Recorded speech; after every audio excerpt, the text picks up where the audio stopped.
That is true. We'll be starting here in just a second. I do get a drink. I'm missing something, but I don't know where it is, so I've just kind of been looking for it.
through the glass into a new life.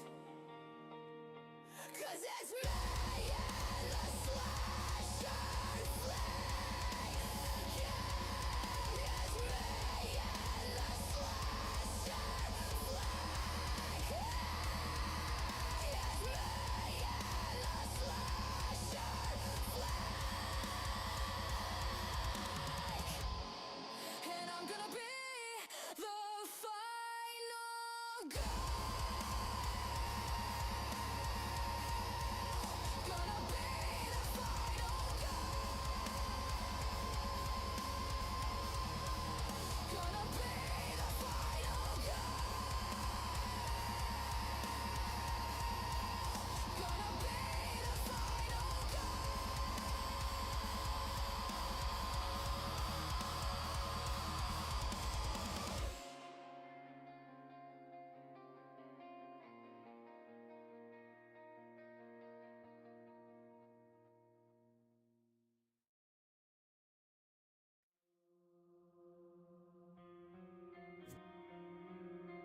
All right, everybody.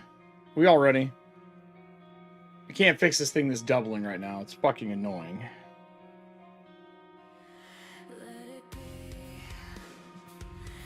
as my blood soaks the sand, draining from me. My knees collapse and I lay there on the ground, wondering how many lives did I live to be in this place, to have all of these wounds that don't go away. It will be okay. We can try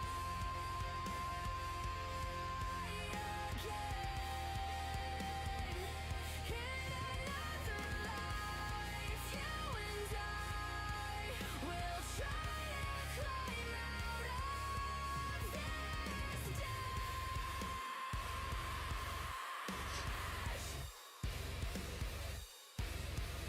I close my eyes. Oh, look, it's tiny. Look at that tiny piece. There's the full one. That's wonderful of it. Can't even put my show ad on right, boys and girls. How we doing? It's been a frustrating morning, but we're all good. We're here. We're in spooky season officially. Official spook season. It's spooky, spooky, spooky for all of October. It has been a day of fighting with the internet. Last night of fighting with the internet while I was trying to get the cartographer out. Yep. Cartographer is out, though, for all the Patreon members. It'll be out probably on, probably tomorrow, once it's approved through Drive-Thru-RPG. Takes a little bit. It's up on Patreon now as a buy post. We'll talk about it a little bit later. I'll showcase the final version so you guys can see what I did. But we do have a new show coming up. And I want to remind people, Streamloot cards will be coming back for that. It's gonna be a wild show. We did our playtest on Monday with the cast. We finally got our full cast. We know everyone's going to be in it now. I'm looking at my phone, so I'm going to change this little image over here. And I'm pretty happy with it. Pretty happy with the cast. They seem to get Daggerheart fast. Like, it made sense to them pretty quickly. So, that's good. Let me put on the corpse talk here, instrumental. I think that's good. I'm excited that they are getting the system quickly. Hey, what's up, Drew? How are you doing, buddy? I haven't seen you. I feel like I haven't talked to you in ages, man. Ages. Let's see if we can get a better image for up here. For spooky season.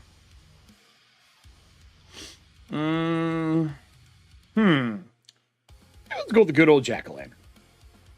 So, we're going to be going over a couple things today. We're going to look over the cartographer quickly so you guys can see what finally this turned into.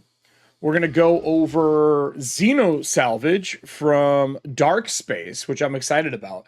We already went over Darkspace once. I even took a lot of the feedback that I had during the show, made something awesome out of it.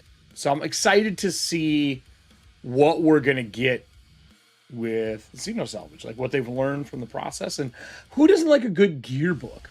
For those who don't remember what Darkspace is, Darkspace was a sci-fi version, not attached directly to an IP. It's not Star Wars, but you remember the cover that looked like a crashed TIE fighter. And they made Shadowdark into a sci-fi piece. So I'm excited to see what they do with this. Well, both really nice guys. Had a great time interviewing them on Corpse Talk Live, or not on Corpse Talk, not Corpse Talk Live. Went really well.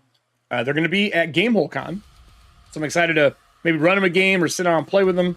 We get a chance just to talk in person, share a whiskey, and then I, for the last couple of days, been hardcore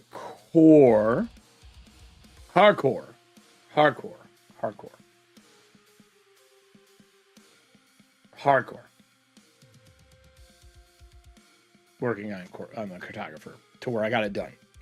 Zine out of my hair. Heading to Siena tomorrow for the weekend.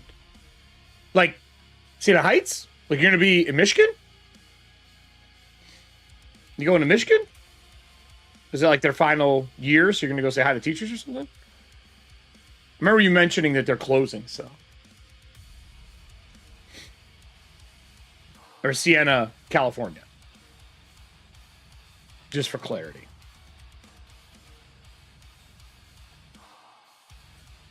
Hey, Kyle, how you doing?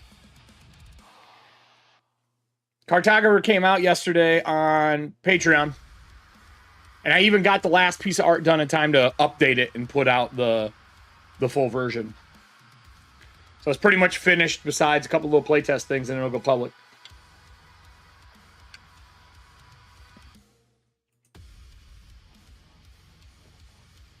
Man, I'm getting duplicates so bad right now. So you guys can't see this, but lower thirds has like a chat log, just like anything else would have. And that's what allows me to put this stuff up on the bottom of the screen, right?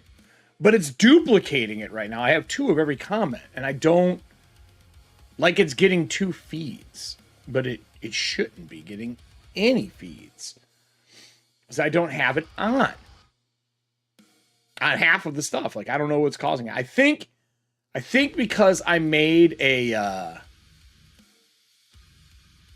let me try something here. We're gonna cheese this out a little bit. I'm gonna close this. I'm gonna turn it back on. And I'm going to trigger fake message. There we go. I think it's YouTube sending to. I just wanted to see if it was my stuff or their stuff. And the answer is it's YouTube Studio. So when I go to make a new show, like to start one up, like to do this, because last night I didn't have internet before I went to bed, so I couldn't put all this up, and it wasn't back up until this afternoon. I have to schedule it, and scheduling it puts it out. But for some reason, if I hit schedule and accidentally hit another button, it schedules an old Dragonlance video. You probably saw it in our Discord. I had to delete it. I think that causes doubles in the chat. Like it's reading both. Even though I went back and deleted that Dragonlance, it doesn't exist.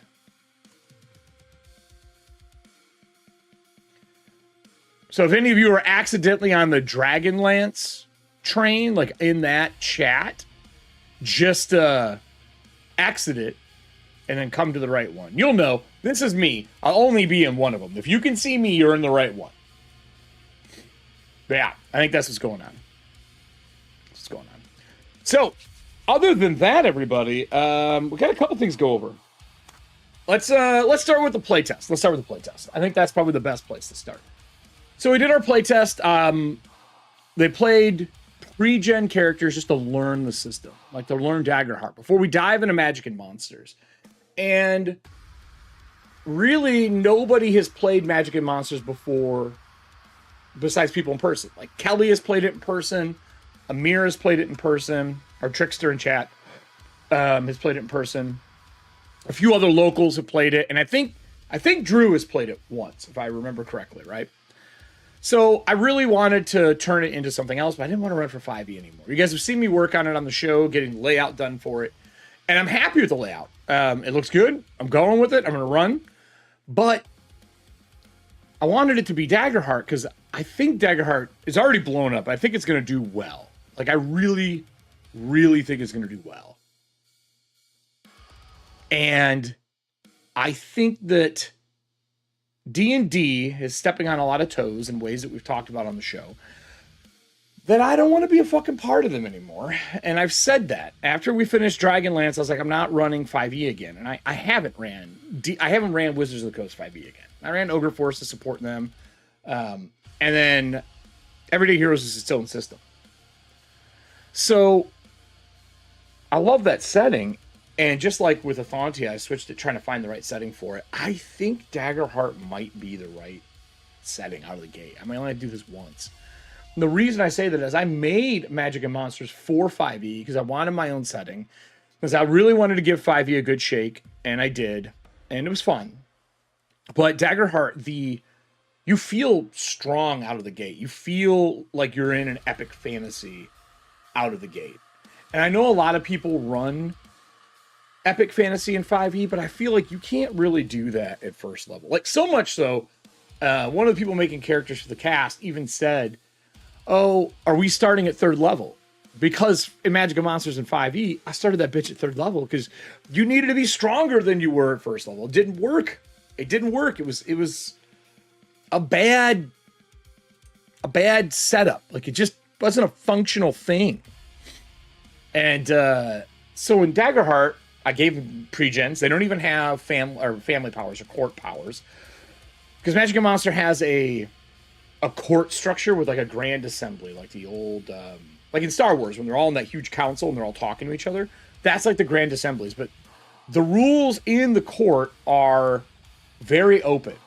Like, there's no rule in the court until someone calls a ruling. So I did this because I did have a lawyer play with us, and that was highly entertaining. But it was because not everybody knows how court works, unless you watch court procedurals, and even that's fucking ramped up to 11, you know what I mean?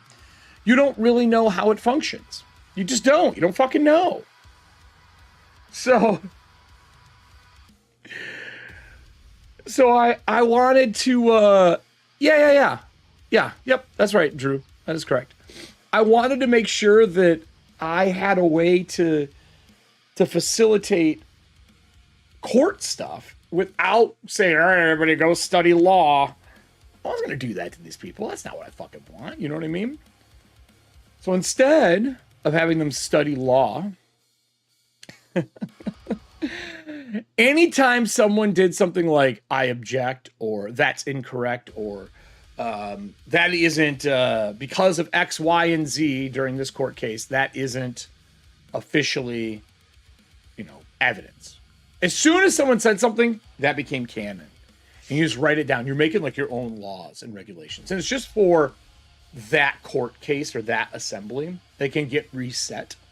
But it's wild because it let people do some fucking stupid things. Like, well, you went to the Flensing Fields, which is a war and a battlefield. And the evidence you brought back from there has been tainted by the magics of the Flensing Fields. So that evidence is no good. You can't use that in this case.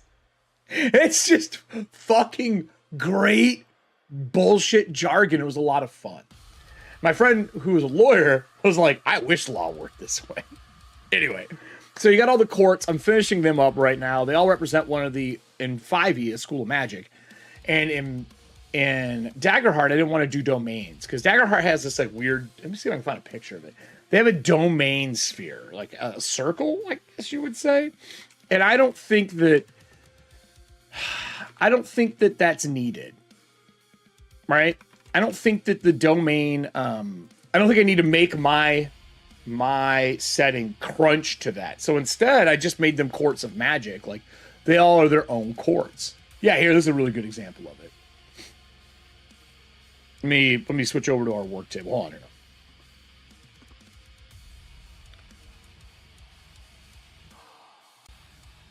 Yeah, right. What, playing politics better in game than in real life. Yeah, that is the goal. It was just like, we all like political shows, but we all know that shit's not real. Like, I mean, sure, it's it's based around it, right? But it ain't 100. Like, it isn't correct. You know what I mean? It's not perfect. You know, or they'd be lawyers. So, and most court cases aren't as crazy as the stuff that we get on TV. Like, that's, well, I guess it's been the last 2 years with fucking P. Diddy cases and all the crazy murder cases. Then maybe you could say that is, TV court is kind of what our court is like now. Oh my God, we're such a joke. Oh, we're so fucked. So this is the domains that someone made up on Reddit, because there's new classes already in playtest. And each one of these symbols represents, right, one of the different domains. And then you can see classes share domains. Like if we close this and we go back to here. Judy is a legend. This is the original image. This is what I was looking for. Is it this one?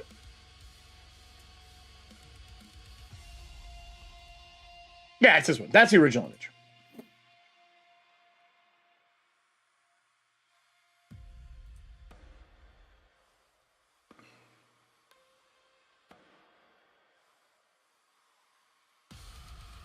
But this is the other thing I wanted. This is, so yeah, okay. This is the two things we need side by side. So these are the different domains, and this is the domain chart. It's just going to keep popping up Reddit for it. I just wanted a bigger version of it, but I don't think we'll be able to get it. And like, this is the one people have been working on. I just read it again. Yeah, man, Reddit fans, dude. They're real. So here we go. That's what I'm looking for. So this is the core codexes of the different groups, right? Like codex or core domains. So codex, splendor, and you can see codex, for example, is split between bard and wizard, wordsmith, and school of knowledge is what they recommend you take more codex. While a bard and a rogue share grace, that's closer to the troubadour and the rogue. This is the one I was looking for. And then there's new schools of magic that have come out that they don't even have on here, or new domains of magic. So they have the witch, the brawler, assassin, and those all come with their own domain as well. So we don't know if those domains are going to go external or if there's going to be things that share those domains. We don't know how they're going to fit in their pretty little circle, which I'm sure they planned. We don't know yet. We don't know what it's going to be. But it's really cool, like, that they've made such a good set piece for it already. And when I was explaining, because you guys already know Adam and Diane are on the show. Since that's been announced, I can talk about them. I'm not going to talk about the other cast members. So the cool thing is you only pick a few domain powers. And while this pisses off some RPGers, but they haven't played with it. Anyone who gets pissed about this hasn't fucking played with it. Because it's just, you know, a teacher or a salesperson explains something to a person and that person just doesn't grok whatever the fuck they're saying. So they rephrase it. That is all these cards are. They're just rephrasing how you set up your abilities. That's all they're fucking doing, guys. That's it. There's no reason to get so upset about it. No reason. So the way it works is you pick your abilities and you can only have so many in your hand, because that's a terminology that Magic the Gathering, you know, in your hand. Actually, in all card games. And you only have so many powers in your hand, and the rest goes in a vault. The vault is what you would have your sideboard in Magic the Gathering. But what they're really telling you, and we'll take a wizard, for example, because this is probably the easiest way to compare it to 5e. A wizard only can memorize so many spells. Memorization is a hand in Daggerheart. So memorization equals hand. So many spells, so many abilities, or spells in Daggerheart. And then your spell book in 5e would be the equivalent to your vault. It's that fucking easy, man. They're just saying you don't have the tools ready, or depending on your class, you don't have the tools ready, you don't have the object ready, you don't have the spell ready, you don't have the component ready, whatever it is. And then when you take a short rest, you can swap one, and a long rest, you can swap all of them. And it works great. There's no reason to be bitchy about it. And it stops analysis paralysis when players have to make decisions. They learn to play around the powers they had. So if they know they're going into a lot of travel, for example, in my setting, the Court of the Rose can make this metal structure with a rose vine fence around it that everyone can sleep in. And when more than one Court of the Rose member is there, they can make a second floor, third floor, fourth floor, and they can make a bigger fence around it. Or individual ones if they want them camped out and give them space. But you're not always going to want that ability with you, right? Right? So since you're not always going to want that ability, we just don't use it all the time. I miss Grax support too. So the sideboard and stuff works well. So they made their characters, did that. They got their sideboard. We just did one little set piece, but I secretly tied our playtest to what the opening of our campaign is going to be. See you, Drew. Have fun.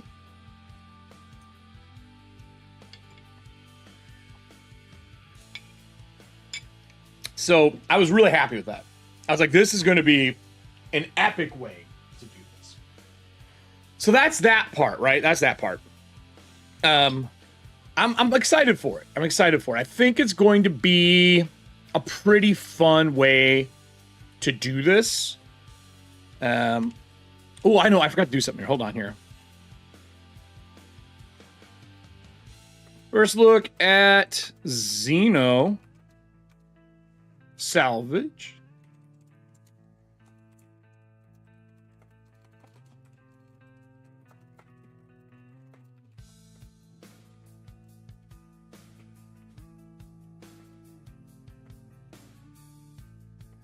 Letting people in the Discord know that I'm gonna be doing a live review of this. So yeah, it's been fun.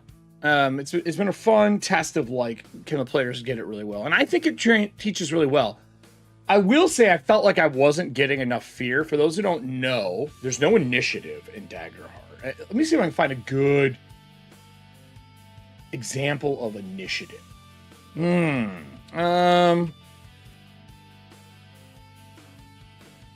We've looked at fear trackers before.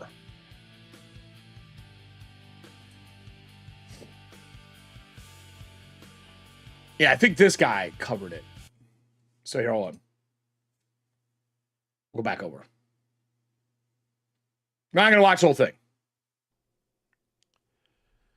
How you doing, everybody? Does he have a visual? In melee range with a giant All right. skeleton. So I just want his visual sample on the screen for it. So the way it works is there is no initiative order. Instead, what happens is the players start unless the GM spends fear. Basically, anytime fear either is rolled by the players or I spend fear as the GM, I can have up to so many. It's my turn with my bad guys or my environmental pieces or my traps or whatever the fuck it is I want to use to activate, right? It's like Cyber Systems XP and so on. On the player's side, they act in the order they want to go. And as long as they keep rolling with hope, the spotlight stays on them until a fear is rolled or I spend a fear. That's all there is to it. And it's a little cumbersome the first couple times you do it because everyone is so used to the your turn, my turn, your turn, my turn. Instead, what you have to train your players to do, and what I do as a GM is, all right, I'm done with fear. I'm going to pass it over to X, and I just point to a person. Spotlight's on you. What do you want to do? And eventually I'll stop using the word spotlight, but part of our goal is to train people and the system and how it works. I think by saying spotlight, it's a really good way for people to understand. Like, yo, this is the spotlight system. Here's how you get a hold of things. I loved it. By the end of it, everyone was getting it. And even so much so that they were letting their main damage dealer with the pre-gens go multiple times in a row. And they were just aiding them to make sure shit got done, right? You know what I mean? So, anyway, I liked it. I think it went really, really well. I actually was quite impressed.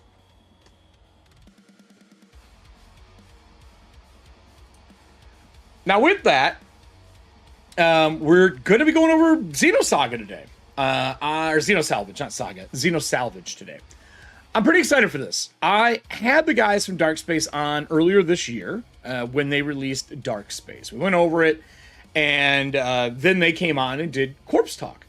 Had a lot of fun with it. It's the first time we had 2 guests on at the same time. And they asked me if I had picked up Xenosalvage. I didn't even realize it came out yet.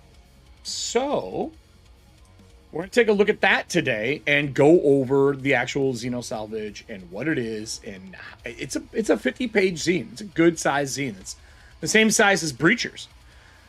And it's my guess getting into this is that it's all gear or ship stuff. That's my guess. I know nothing else other than that. So we're going to look through it like normal. After we look through it, we're going to do a recorded version, which is going to be like a 10 to 15 minute overview. We're going to go through and highlight the shit out of this one. So unfortunately, that highlight box will be in the corner the whole time. But, you know, you have to deal with it. So let's take a look at Xenosalvage, everybody.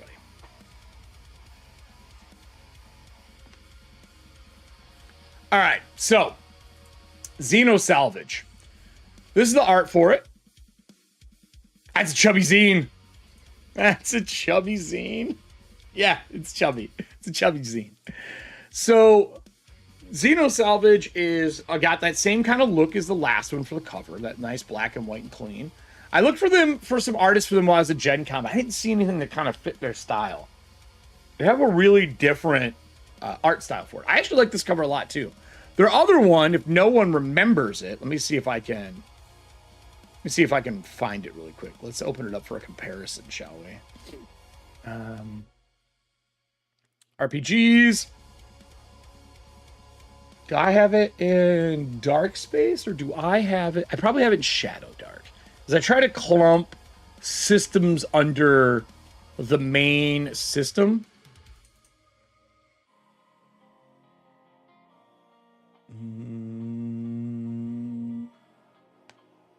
Are you in here? I don't see you. Do I not have you in here?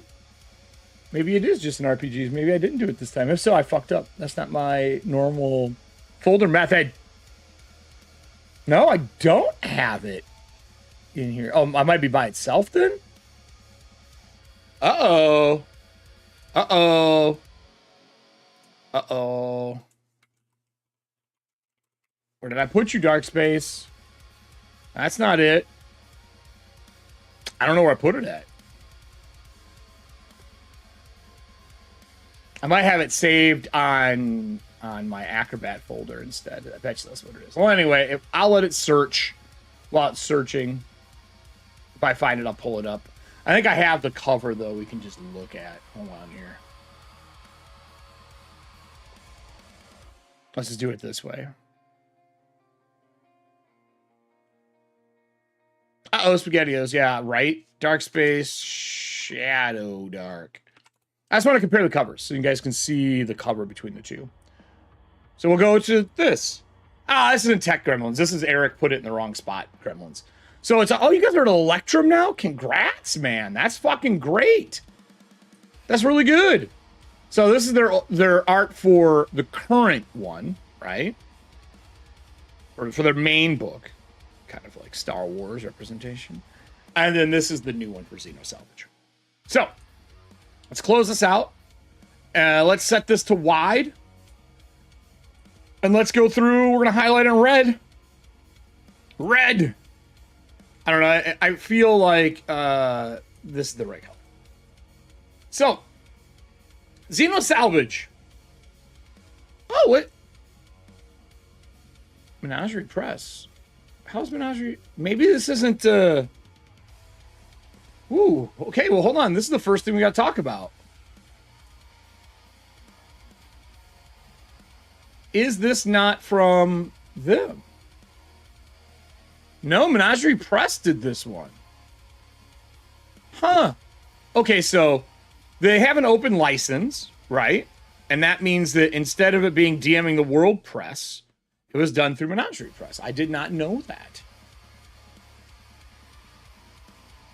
In space where we can see you bleed. True. Okay. So this is new to me. I'm going to circle this so I fucking remember. DMing the World is them. I didn't realize it was in a not collaboration, but using it. All right. First things first, everybody. First things first. Are you hyperlinked? It is. It is hyperlinked. They did their job. Review's over.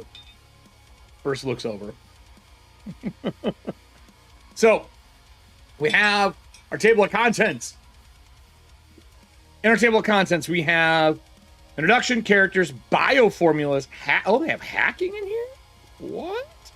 And psychic powers? What? Okay, cool. I love that. Starting gear, terrain, Terran gear, Terran weapons, Terran explosive, Terran armor.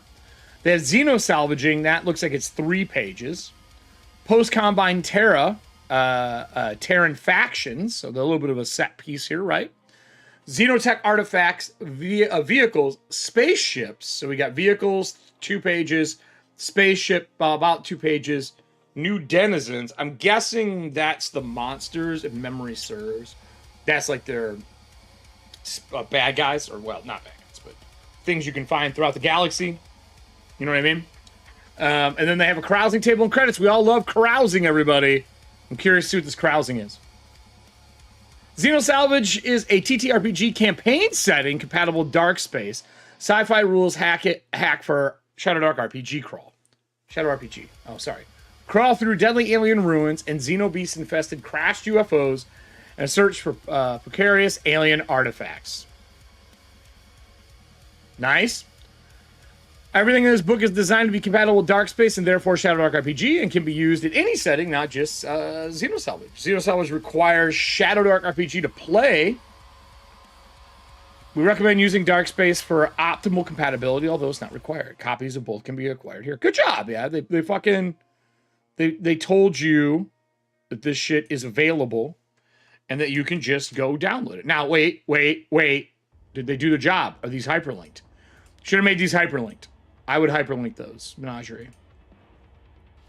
You can actually hyperlink these, and it'll ask the person if they want to leave their PDF viewer to go and get them. I just did that for, if we go over here, we go to Cartographer.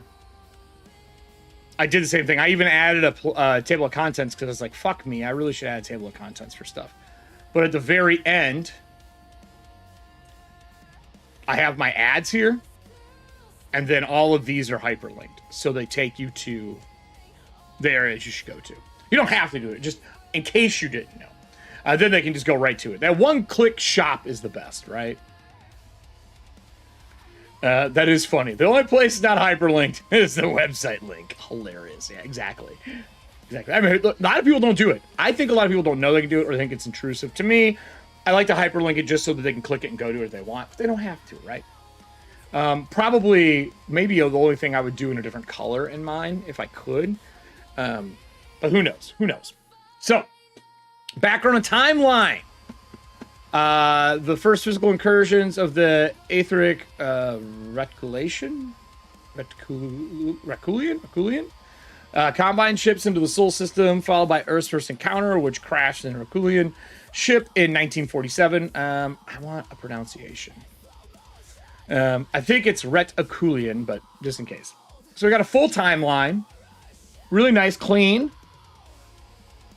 And Terran factions prepare for an alien counterattack. Okay. Standard character creation found in Shadowdark. Additions in Darkspace. I personally would use Darkspace for this, unless you're doing some crazy sci-fi. Maybe a cool sci-fi adventure would be fun for this, like a little bit of that Hyperborean pulp, weird sorcery. Reticulian? Yeah, maybe they are snake people. That's a very good. Maybe you're predicting. We'll see. Did you read this already? So let me get some music we can just have on the background for this real quick, okay?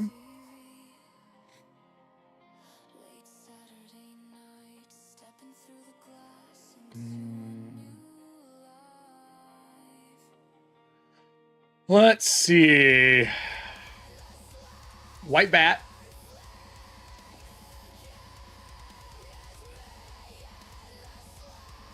Because I don't want the vocals while I'm going over this stuff. There we go. Sci-fi playlist. My guy. Killing it already. Thank you, White Bat. You're the best.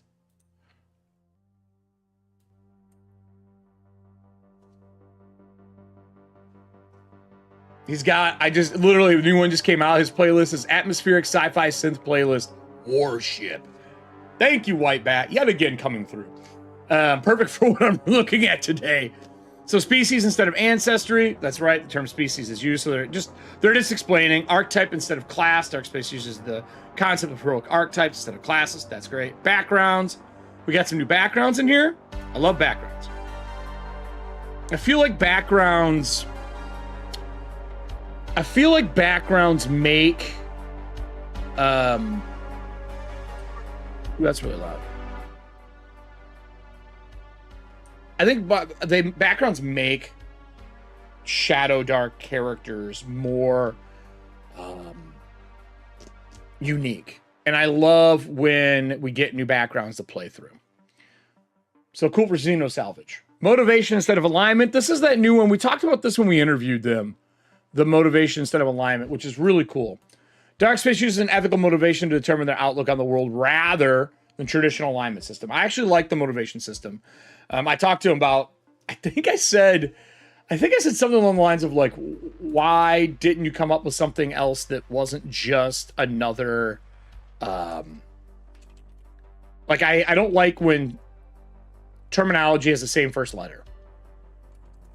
Personally.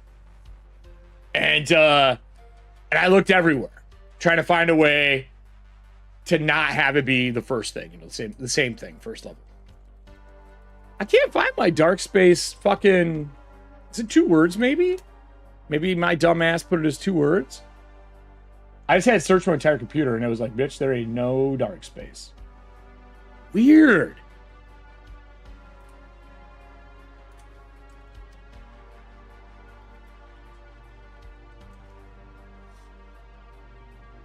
I have Dark Archive. Huh. I don't know what I did with it. I don't know what I did with it. That's upsetting. That's upsetting. Anyway. So I didn't like that the 2 things were exactly the same. He had found 2 words that did the same exact thing, and I was like, you should really name these different things. That's what I remember. But I love the concept of it. I love the fact that you're able to be your character. You know what I mean? Like, be a character and its motivations instead of an alignment. I've never been a big fan of alignment. Even since like, early D&D 1st and 2nd edition, I didn't like alignment shit. So I'm really happy that they kind of nailed down the fact that it doesn't work, right? It doesn't make any sense. At all. Like, it just doesn't work for most systems. So, good for them. Credits and equipment, rookie first level. So they just straight up gave you like a credit value. They have a sample. Bill is a first level human with a fighter class and resistance fighter background. His alignment is neutral due to years of fighting against the Combine. Genalia is a first level Gremlin with a quick archetype and a mercenary background. Her species trait is technical knack. Her motivation is vile due to her cutthroat lifestyle. And I love that too. When you make your when you do your species that you're going to play in Darkspace, you pick a trait that you just want to have to kind of like fit your character. Bunch of new stuff: a homesteader, a survivalist, terrain officer, ex-combine officer. So we got some setting specific things. Propagandist. Oh yeah, dude. Half of the fucking world could do this right now in their sleep. Fucking people are born with tinfoil hats now. Born with it. Maybe it's Maybelline. But no, literally born with it. I'm looking to see if I have it in here. I might have to go download it again, I think. I don't know what happened to it. I like multitasking because I want to have it. Yeah, God damn it. I'm gonna re-download the fucking rules. So I don't know what it did. Oh, you know what? I bet I put it in their review folder. Let's have this up because I want to be able to compare and contrast. You know what I mean? Like in case we need something from this book, I want to be able to look it up. So I re-downloaded it. And we'll have all my markings in it. But we got it now. We got it. Just in case we want to compare anything. Okay. Roustabout. Hilarious. For those who don't know, this is just a Shadowdark class. It's probably my favorite class. The concept is you didn't roll a 14, I think is what it is. If you don't roll a 14 Shadowdark, you can re-roll your stats. Or you can play a Roustabout. And we had a Roustabout when we were doing our solo dark stuff. And the Roustabout was a riot.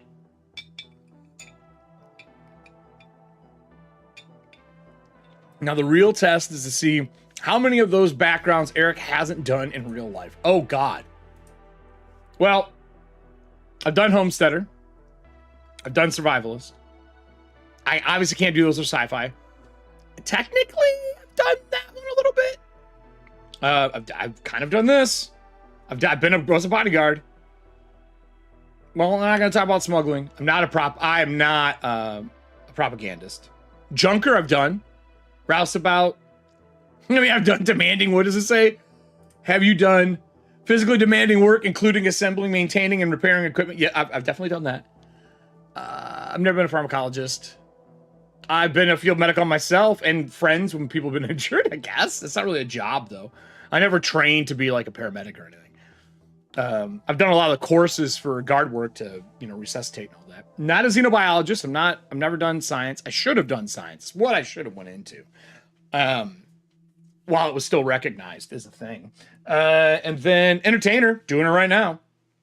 Canine handler. I train dogs for the police department back when I lived in Michigan. Bounty hunter. Technically, yeah, I have done that. Logistics specialist. No, Brian Berg did this, though. Machine engineer. No, that's my father. I mean, I can drive, control, and repair large equipment, but it's never been my job. Tech wizard. I mean, this show runs.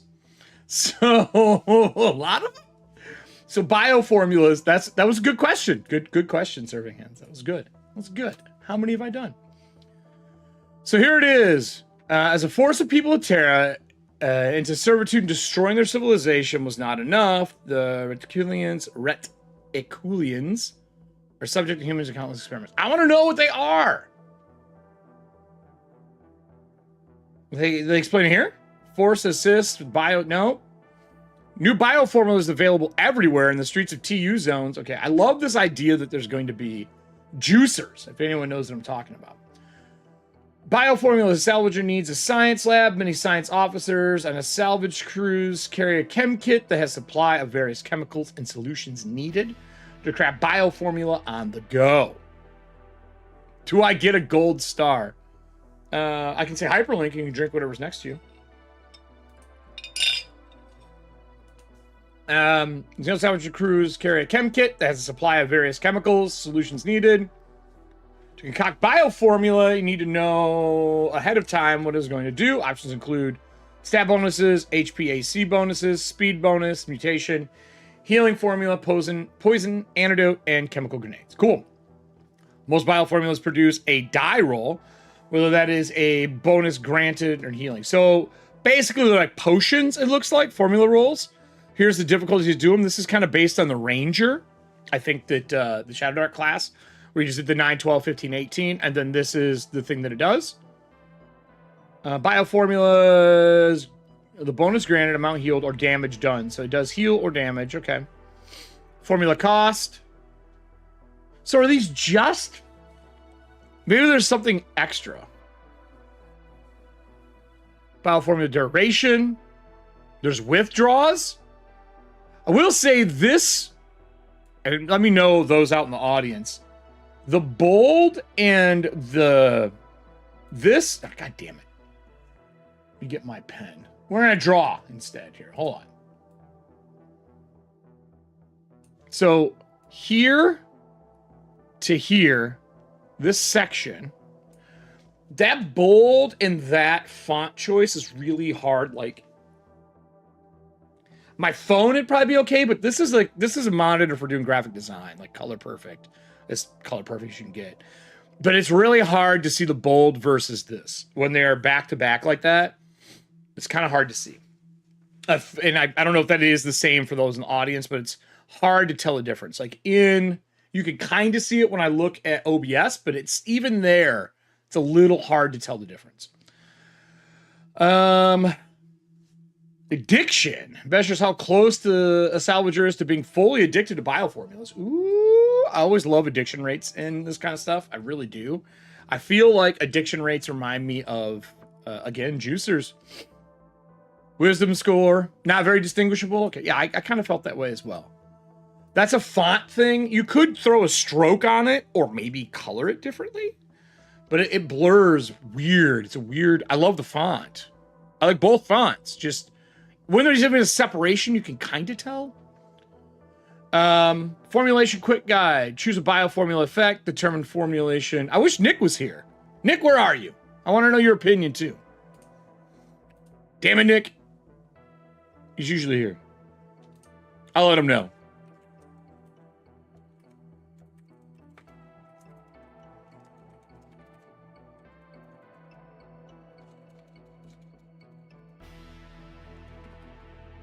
Just so you can see it too. What is a quick formula guide? Choose a bioformula effect, determine formulation DC, pay formula cost, make formulation check. Critical success doubles the dice or duration. Critical failure depletes the chem kit. Okay, so you expend a resource. Really, that's very, I like that. That's really, this is clean. This section here, this little piece here, that's clean as shit. Bioformula duration equal to the creator's level. Withdraw check. Con DC equal to formula DC. Wait, I thought they said, oh, it is a con. Withdraw is a con. Addiction's a wisdom, I think. The addiction points past wisdom score. Character must retire. Oh, so they got a full on, can't take it anymore. The meth is too much. The methamphetamines have gotten to that character. Their addiction's so high, they can't do it anymore. So that's cool because it's your healing too. Forego healing during a rest to reduce the addiction points by wisdom bonus. Oh, okay. So you're addicted to it. You're addicted to healing potions. If I am reading this correctly, these formulas, most bioformulas produce a die roll, whether that is the bonus granted, amount healed, or damage done. The die type determines the difficulty of the int check required. So this can be a bonus to a roll, a stat roll. Like you can have an easy formula to make you smarter. Like in Athontia, we called it Zap. So you could drink it and you get a +2 bonus to what you're doing, right? I would like to know if it's a bonus to D20 rolls, to any die rolls.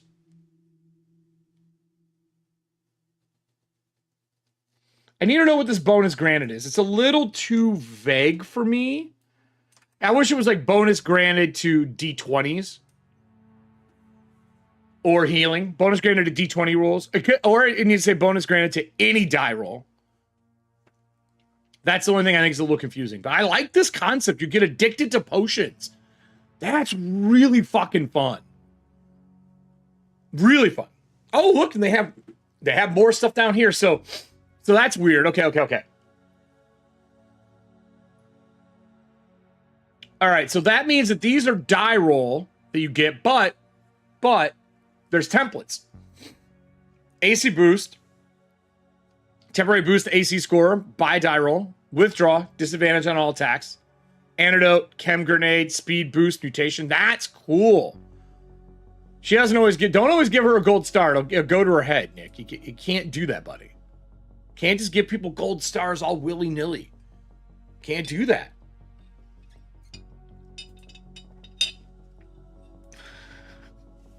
Dude, we're gonna sidetrack for a second. You just made me remember something, dude.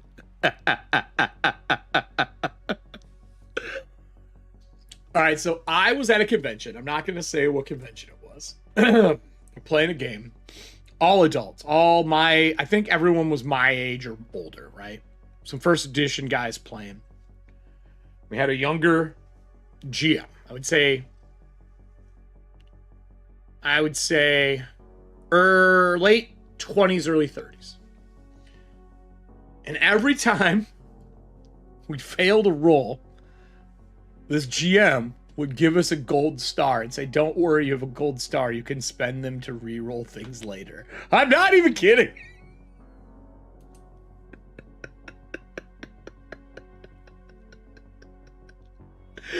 I lost my shit. Here's a gold star. Every time you fail, the GM would give these people who've been playing since first edition a gold star. Reroll your roll after you get 3 of them. You can re-roll for failing that many times. Fast forward, we're going to Cobalt Press, and you build up points from failure to make re-rolls.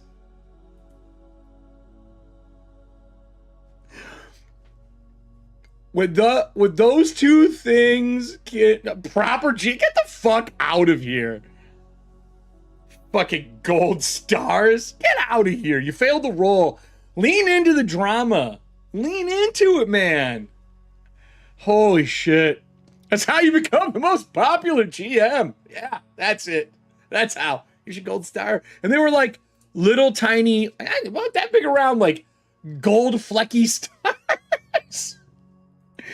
Yo, GM, if you were running me and you're having this, let me tell you, I laughed about that the entire convention. I don't know if you meant it ironically or if you meant it. Either way, made that game. Made it. I couldn't stop laughing. I mean, I really couldn't hold back. Holy shit. It wasn't a she, it wasn't a he. I'm not saying what they were. It could have been a guy, could have been a girl, could have been a dog. We're not doing that. I'm not calling anybody out. I don't want anyone to know what table it was. But the other 4 dudes who were playing with me, you fucking know. You know exactly what I am talking about. Here's your gold star. So sincere. It was so sincere. Anyway. Stat boost formula. Deadly poison.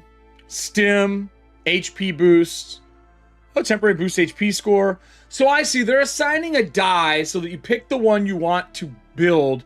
Building that one determines a die. This is a really smart, simple way to do potions.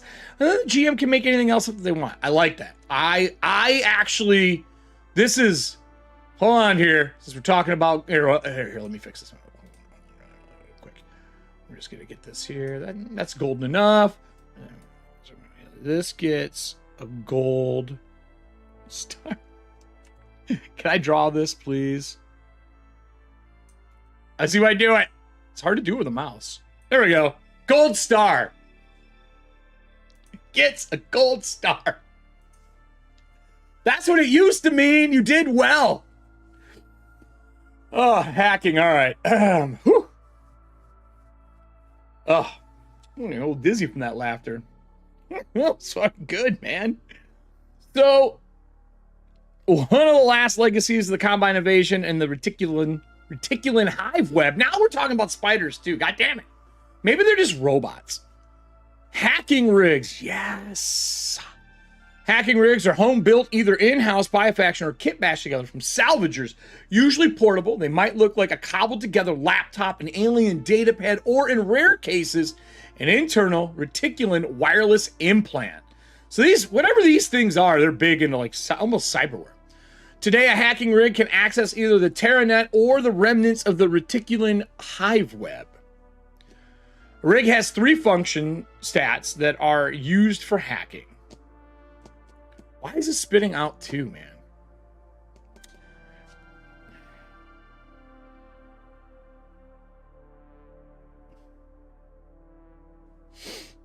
I'm really annoyed by this. I'm sorry, it's pissing me off that it's spitting out 2 still. I think I know what it is. Hold on, I gotta make a note here, everybody. Hold on. I gotta check.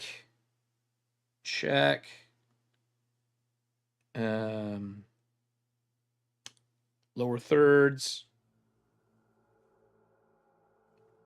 add-ons. Is it doubled? I think maybe the add-ons got doubled somehow.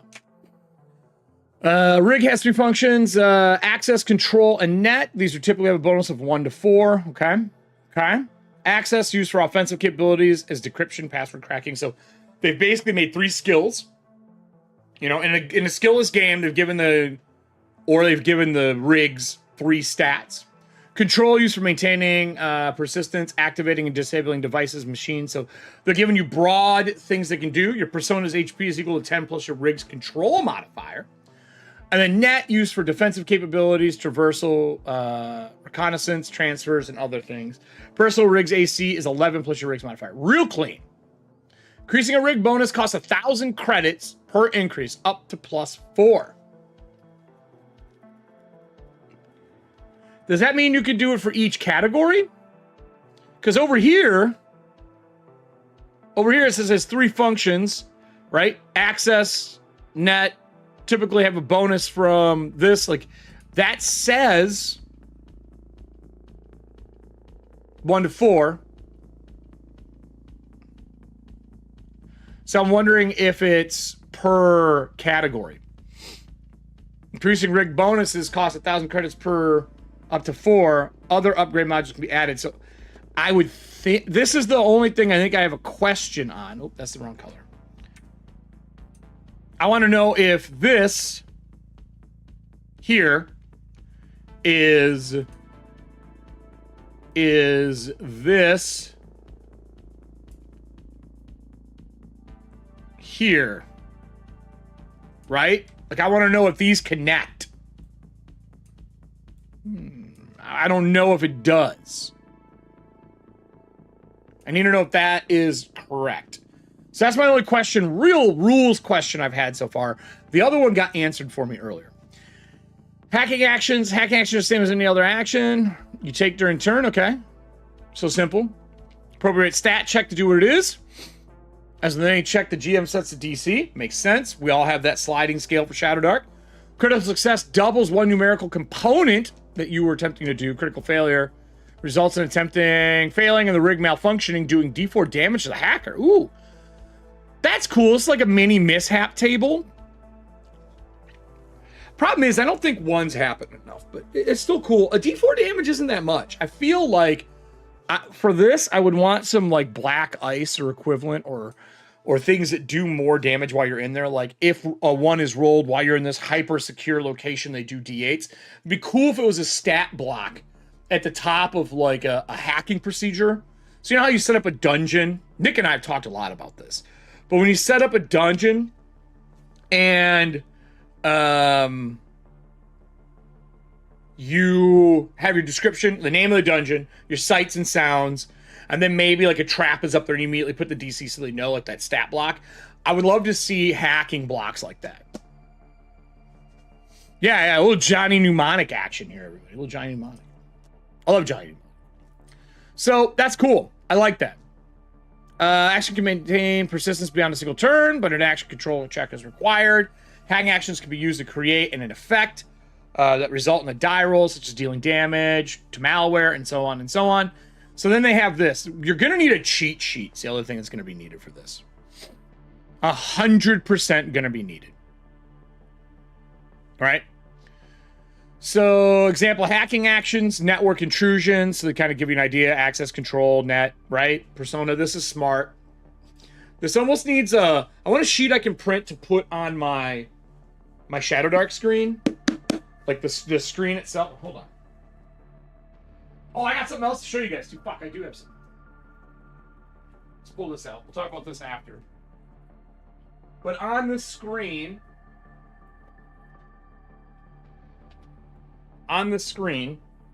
it'd be cool if they made one.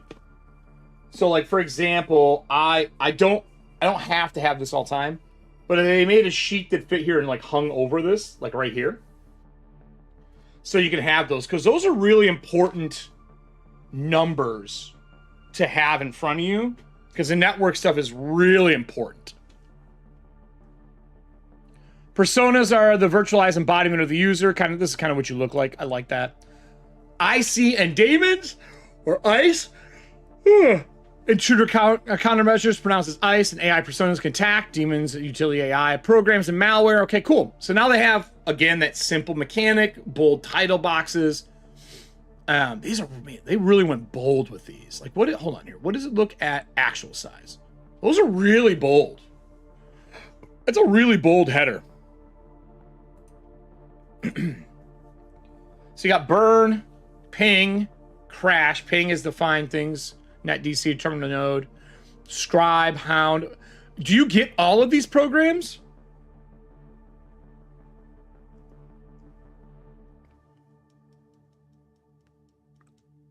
I would want to know, do I get all of these? Like,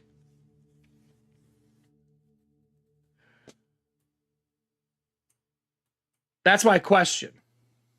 Do I get all of these? Did I miss that? Deploy programs and malware as hacking actions. I guess you get all of the, I think these are action lists. Programs and malware actions. I think I would want like actions here.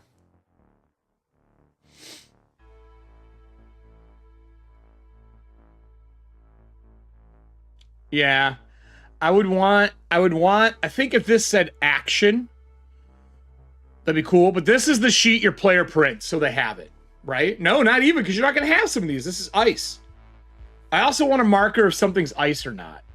So like this here, that's ice, right? While that's ice, this is a program. AC versus node, right? So this is a list of all the actions for programs and malware. I would want these separated. I would want a sheet that I can give the players or cards. You know, there's spell cards. I think these programs as spell cards for the players would be really smart. If you're listening, either the DM of the World or Menagerie, spell cards for this that were like, put them up for free on your site and make them printable, because you only need like 3 of them. I guess you could put them up for print on demand, but just a free version so they can have them. I think that would make a big difference for this game. I really, really do. I like this a lot, though. I like this concept. Just a little clarity needed on some stuff. Network generation, network size, roll a d4, determine the size of the network, then roll the number of dice. So cool, they got a network generating thing for you. Network topology, what it looks like. A random table for this would be cool. Networks are similar to sites in a way that they have different areas. Yeah, I still love Cyberpunk Red's elevator scheme, where you're like explaining where everything is as you go down. I've had a lot of fun running those. But I can see doing the same thing, like making them feel like it, right?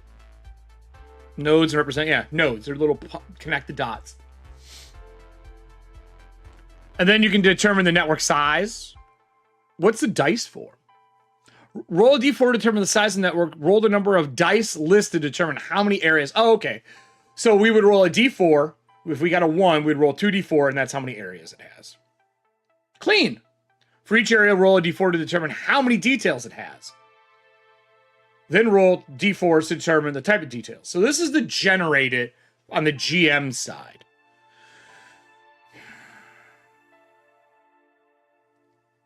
Man, that would be a lot. So let's test this really quick. I want to test this. Hold on here. Right? So we're going to roll 1d4. Or no, 2d4. No, 1d4. 1d4. We just want to see what this does. So we got a what? A 2. 2 is small. So now we're going to roll 4d4. I don't even know I have that programmed. I don't think I have Magic Missiles Pro. I do. A 7. So we got 7. And then that means we're rolling d4 7 times for the different environs. Okay. It's a lot of d4 rolling. It's a good time for spooky season. Yeah, right. Secret areas, branching paths. It usually works after like 10 minutes into the show. Network nodes. This just seems like a ton, but I could be wrong. Do they explain network nodes here? Nodes. Environmental. Quarks. features. So you could roll, what is the D20 table? You could roll 4D20 and mix them up. Like you could do Crystalline Matrix with a static field that's hardened sub route and a viral demon. I think that's how I would roll this for the network nodes. But remember, we rolled a 7. So for each node, because we rolled small, and then this is the number of dice to determine how many areas. There's 7 areas. Dude, Todd, I don't know if I have them out. Todd was playing a wizard who is a magic missile specialist. I think it's in here. Yeah, was a magic missile specialist. And he found this site that was selling burnt and damaged D4s. Check these out.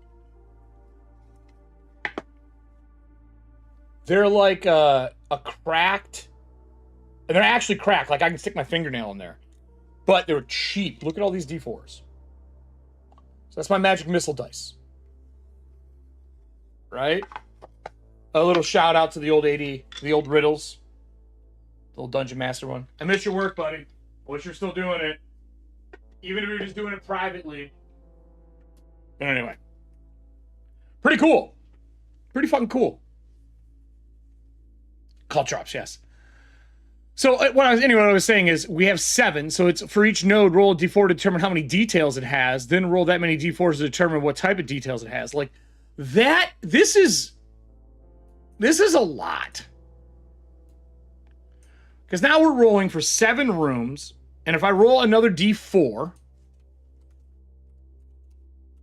right? I just put those D4s away. I should have just fucking kept them out. So that's a 2. So now it's like, for each node, so now I roll 2. It has a quark. And then roll that many D4s to determine what type of details those are. Right? How many details? Where's it? Jesus Christ. Hold on. Am I doing this wrong? Someone correct me. 7 rooms, 7 D4. How many details they have? And then we roll that many D4. So that would be like 7. And for that one room, we would roll 2 D4. And then let's say we got a 1 and a 4. We'd have an environment and a danger. And then you would go down to here and you would roll 2 D20. 1 for envire and 1 for danger. That's so much rolling.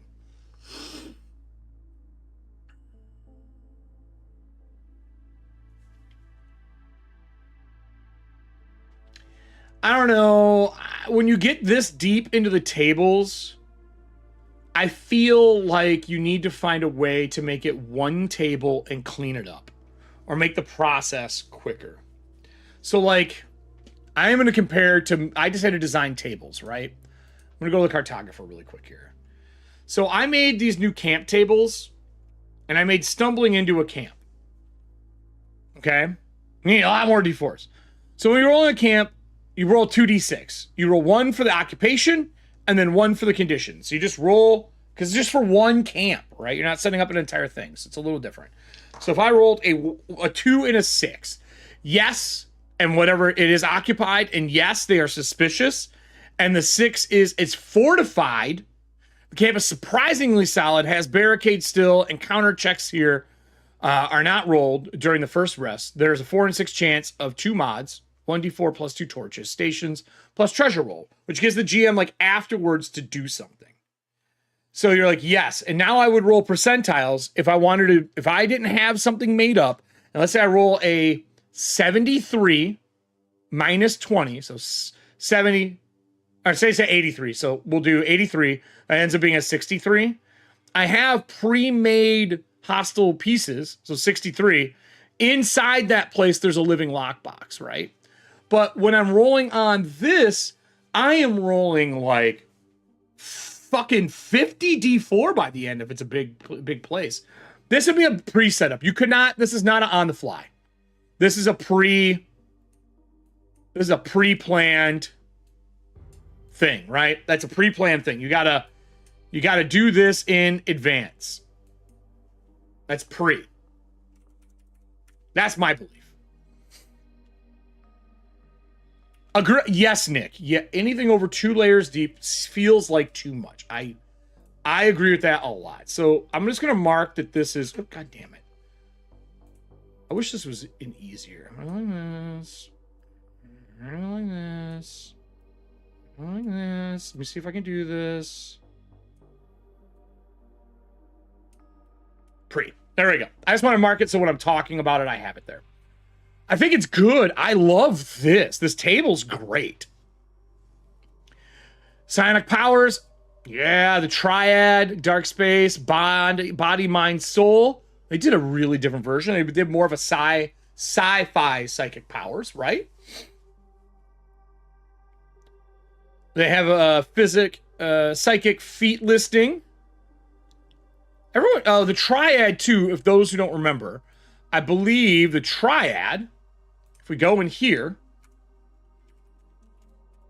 Triad is part of this. Is this hyperlinked? Always need to hyperlink your stuff. I love you. Page 28, is it? So here's motivation. Yeah, the survivors, the vile, the virtuous. I said it should be two different things in V's. Because now you got VLVR. Where's the Triad at? Where's it at? Where's it at? Where's it at? Where's it at? Was it before motivations? Triad. We're just going to do this. Boop. Here we are. So the Triad is the body, mind, soul thing right here. And that's the beginning of their psychic powers. And then they carried it over into here for new psychic feat stuff. Cool.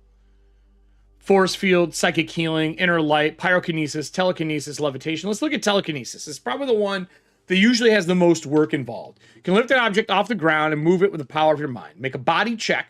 Depending on the size of your target, GM's discretion. On success, you lift the target and can move it near.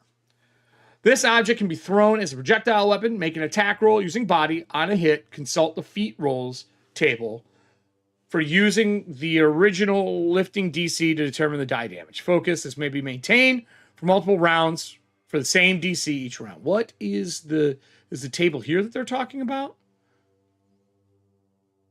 I think this is the table they're talking about. All right, cool. Mind powers. Okay, so they broke them down. They've given us mind, body, and soul powers. All right, I like that. That's awesome. Can really double down what you're doing. Starting gear. Your credits. Salvage your kit. Oh, I love this. I love that they gave us a personal kit for the game. I think that's smart. They have rare gear, rare, and compatibility. What's the compatibility for?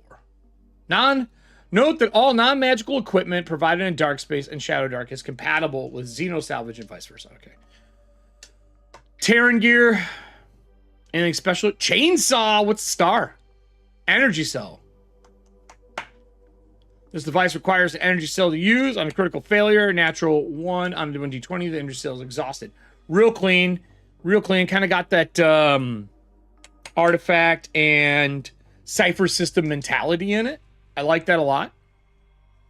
Cool. Some good stuff in here. Do they break them down? Do they give us descriptions now? They do. Ammo, backpack. This is a big gaps between. We're probably just balancing the page, though. Ammo, backpack. I want to see what their computer says. That's the thing I care about right now. Computer. Laptop. A basic computer used for accessing Terranet does not provide bonuses for hacking, okay? But you need it to access, so clean. Welding torches. Ooh, what's that? Portable welding torch capable of cutting through Terran metal or welding Terran metal parts together. Ineffective versus Xeno alloy. That's a nice little added piece. Can be used as a weapon doing 1d8 damage at close. Okay, cool. Classic. Obviously, they're workers. The sledgehammer. I like that. No new property in here that I see. These are really clean tables, by the way. I like how bold those are. I actually agree with that. That's really nice. They dedicated space to making it bold. Pistol, pocket, compact, full-size, light, medium, automatic for your pistols and rifles. A pocket pistol, I love it. They've explained two-handed ammo. What's a blast, repeating, thrown, versatile. Okay, nice. Some of these seem like they're the same as Shadowdark. I could be wrong, though. Terrain weapons. So they break them down. Easy concealable, but there's no rule. It's easy to conceal. This needs to provide. I feel like I love that it says this concealable handgun, but I would want a rule. Like, what's the point of it being easily concealable if if we don't have a rule for it. I want a rule for that. Nothing big, just even like advantage or disadvantage in finding it. Something like that would be cool. Or doesn't take a gear slot, or can be hidden with another item in a gear slot, like anything at all. That something fun, because gear should do something fun. Explode Molotov cocktail. Gotta love that.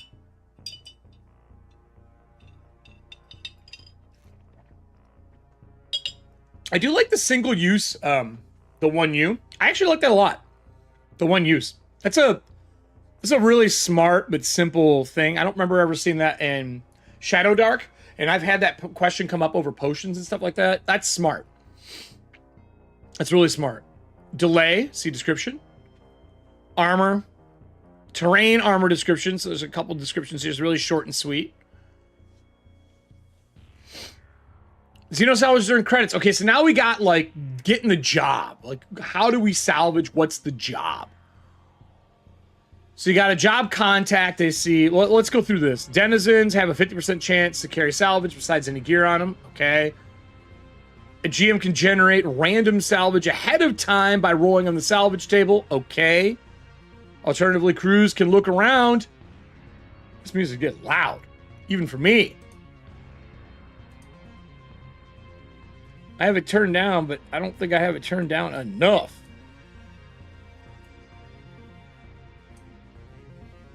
Wow, that got really loud for me. I know it's just controlled for you guys, but whew, for me, that got spicy.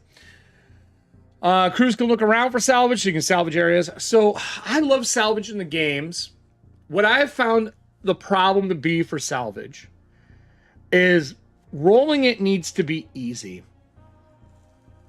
There needs to be a quick table, one sheet that you print, you lay on the table for salvage, or a deck of cards with salvage. I think my favorite salvage is probably, I would say, Mutant Year Zero, because they had a deck for it, and it works so much better. Like, even if they equated this to playing cards, where you just draw, and, like, the suits and shit determine how many things you get. The reason I say that, and we're going to go through this, so you get your job contract. Let's say we're working for a barter clan. Let's say the location's in a drop field. So barter clan and a drop field. Now we got to roll salvage, see the salvage tables. This is clean. I like this. Okay, this is much easier. He treated them like treasure tables. I like this. But these as cards, how dope would this be if it was a card deck? So you just go, how many? 5 salvage? 1, 2, 3, 4, 5. Here you go. Especially for virtual tabletops. I think they work really well that way. But I like that these are clean tables. I was afraid you're going to have to roll the level and all that kind of stuff. This is really clean. I like this a lot, actually.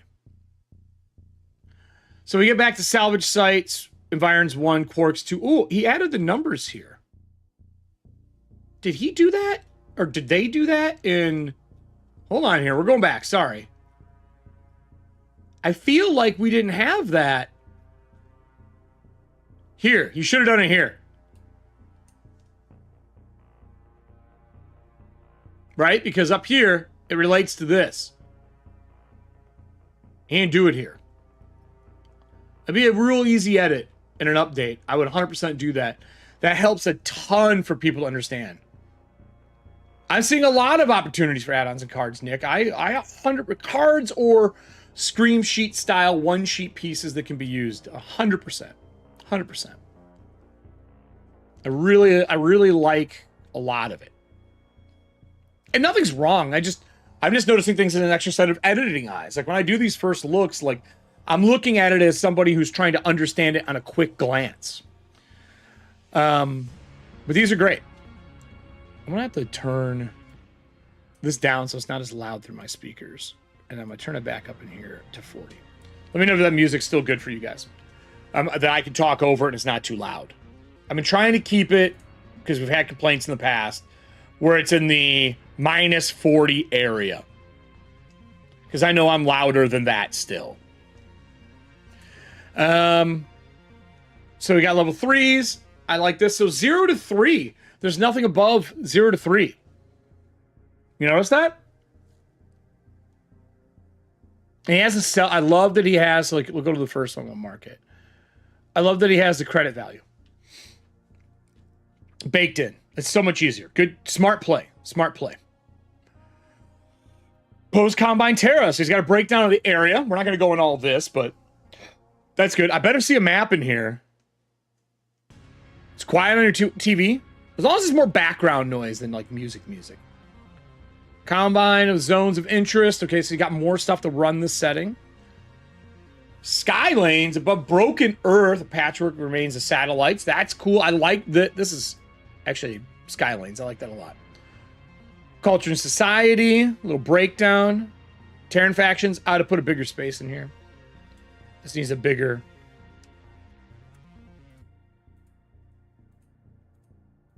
It needs a bigger divide through here. Just one more bump or a little bit. Because you got the letters that are really close together. I probably would have double spaced that to space it out. I've made that mistake numerous times. It just happens. You don't notice it until you fucking put it out to the public.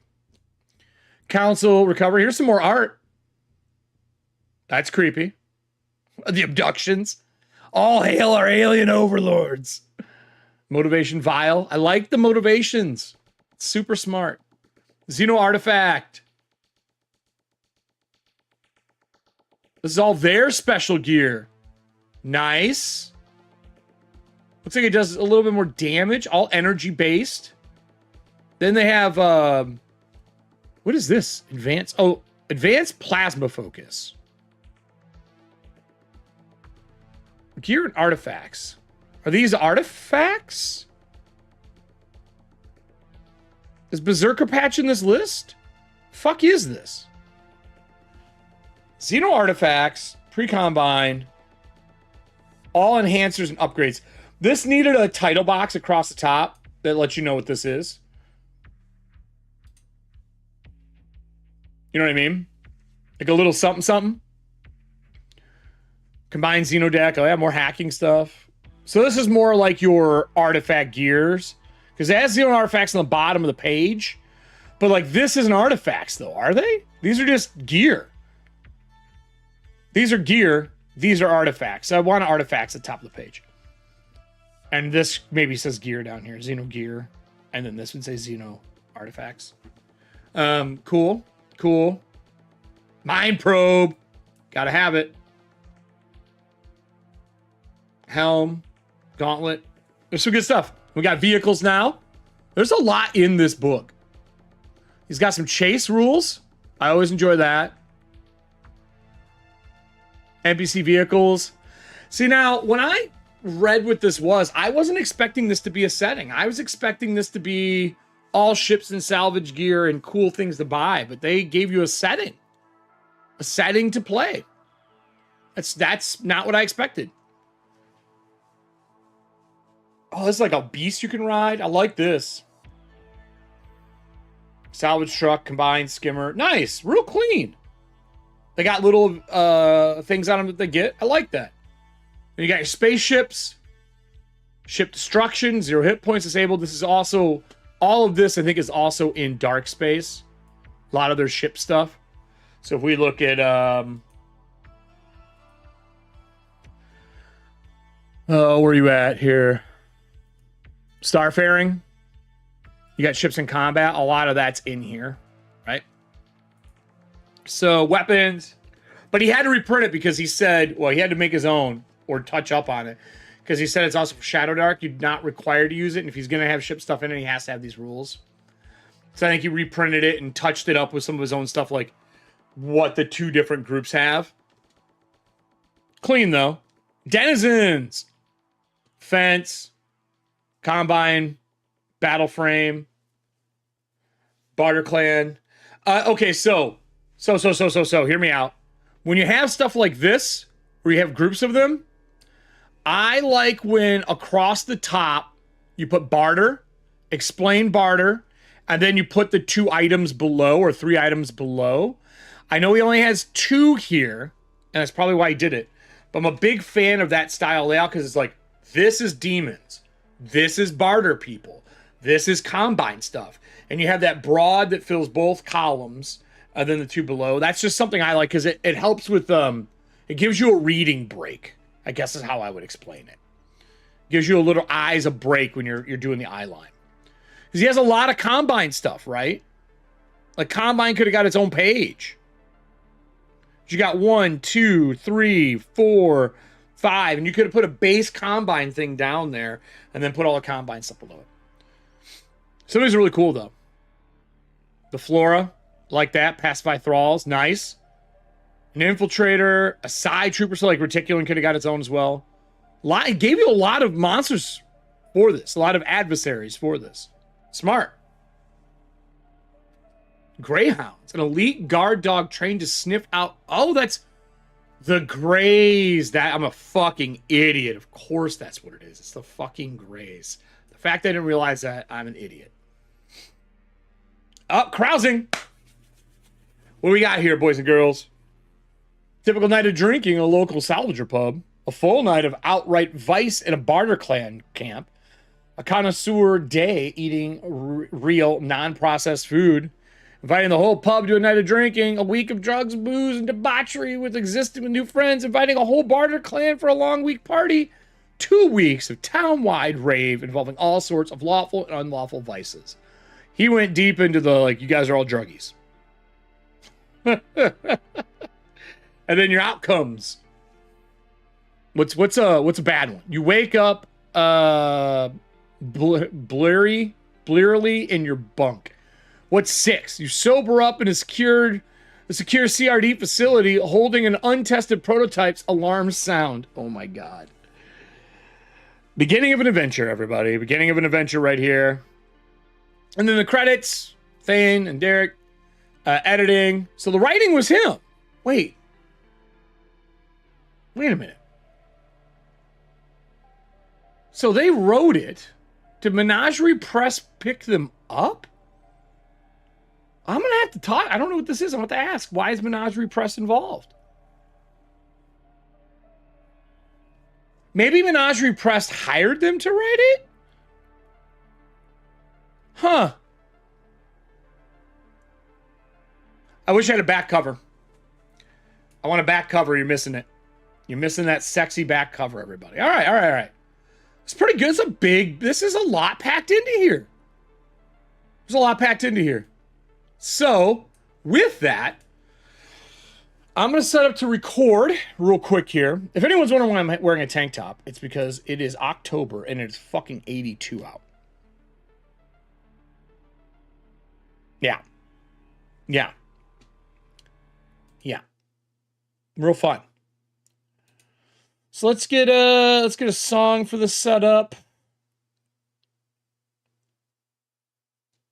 We're gonna do our corpse talk. I want to do corpse talk. I think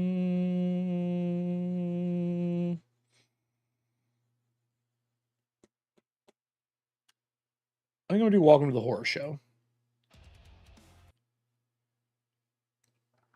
All right. Let me test this volume.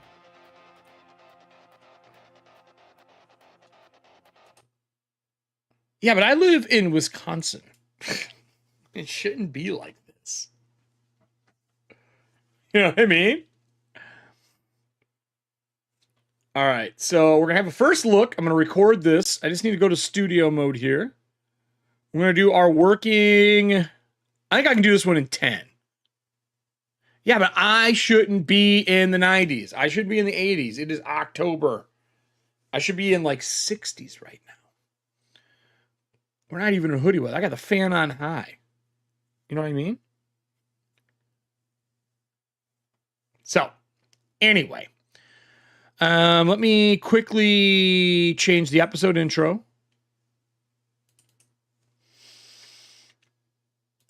Let me delete this one. Add files. October 1st. Let me see if this one is 1080. We're going to test something here, everybody.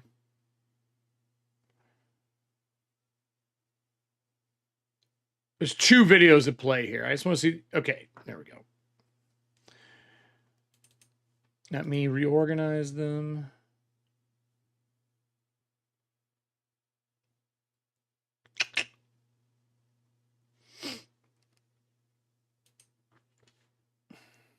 What's up, Jason? Yes, Jason. The Cartographer is coming out. It's actually out through my Patreon right now, and you can actually buy post if you want to just pick it up. And before I record, I can show you. Cartographer came out. It's a purchasable post. It will go up in the store as well. In here. And then it'll be out on Drive-Thru-RPG, Patreon, and Itch probably tomorrow. I'm waiting for it to get approved on Drive-Thru. So I don't know where you collect your stuff. But yeah, it's fully complete. 100% complete. Like here, you can see the layout. Hold on.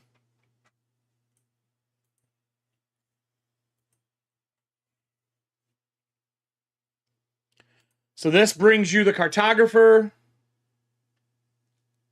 the class, like how to use it with Shadowdark, your class, your talents. My buddy is the little halfling cartographer with this map gauntlet. New gear for his map gauntlet. A breakdown of it. Soldier. So I did soldier camps, advanced camps, and travel camps for the group, so you can carry camps. And how it shifts the deadliness of when you're inside the wall. And then there are 4 versions. The most common one for breachers is the one they carry. It's 8 slots they can divide up between the group. And they can set it up as an hour, and that gives them a bonus. Camp mods that can be added on, and then a breakdown of those. And then stumbling into a camp. This is more for the GM. Where you stumble into the camp, the GM's going to put 2 to full sojourn camps in each quadrant for the map. 1 to 2 forwards, a rook, and then is it occupied? What condition is it in? And then you roll the condition on 4 tables with that plus or minus penalty for what it is. And it has a bunch of cool interactable pieces. They add in the back, and then on the back of it, it's got locations, and it has benefits, locations, and 1 trap in here is like the middle ground. But you can use that to set up your stuff as well. So you can get it over on Patreon now. I think I can share the post into here. Let me see here. It might just be purchasable through here. Otherwise, I'll have it up and you'll see ads go out over the next couple days. If you're not in our Discord, I always post everything in our Discord. I post most of the stuff on social media as well. But thank you, man. I'm glad you're enjoying it. Are you running it? Jason, are you running the game? Or have you combined it into any of your Shadowdark stuff as I set up to do my review for this? Make sure this works.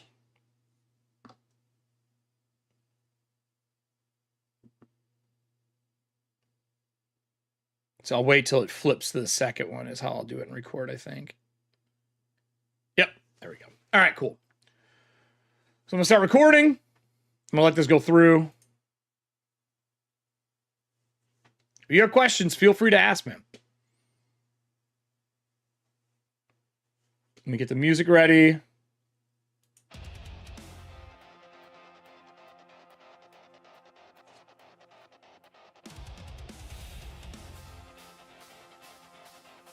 Hey everybody, welcome to a first look at Xenosalvage. This is an expansion for something I've already talked about before. Good old Darkspace. This is one of the first really big publications that came out that hit the ground running, and they made a sci-fi version of Shadowdark. Something we all play anyway, at least a lot of people on this channel. But now we have another one that's came out, which is Xenosalvage, which is a setting piece that you can use that is just a fun way to take Shadowdark, slap Darkspace on top, and now have a setting for it. So we're going to jump over, take a look. I've already done a live show version of this. If you want the deep dive, you can go look at that. Links down below. But for right now, we're going to take a look at my basic thoughts on what this is. And honestly, I think it's a pretty good fucking purchase. I'm just saying. So, over to the workstation. Bats! All right, everybody. So, Xenosalvage is a great piece. It is a 50-page zine right now that you can get your hands on. You can find it over on DriveThruRPG. I'll have an affiliate link down below for it. But this is awesome. I did notice a few things. I have questions for the good old team that made Darkspace. I noticed that Menagerie Press is involved. So we have DMing the World, who's the people who made our good old Darkspace. But I want to know how Menagerie Press is. Are they the publisher? What's going on? So hopefully we can find more of that out here. Maybe in the near future. Maybe we'll get a little information for them. Who knows? Who knows? So I'm going to put on a little bit of music. And we can go in and look through this, right? Table of contents. I've already highlighted some things that make me happy. I will point out that all this stuff is hyperlinked. If you're all fans of the live show and you're watching this afterwards, hyperlink means drink. You don't need to know what's in there. It's fine. We have a whole bunch of stuff. We have characters, bioformulas. A big fan of this after reading it. Hacking, upgrades of psychic powers, which are also over in Darkspace.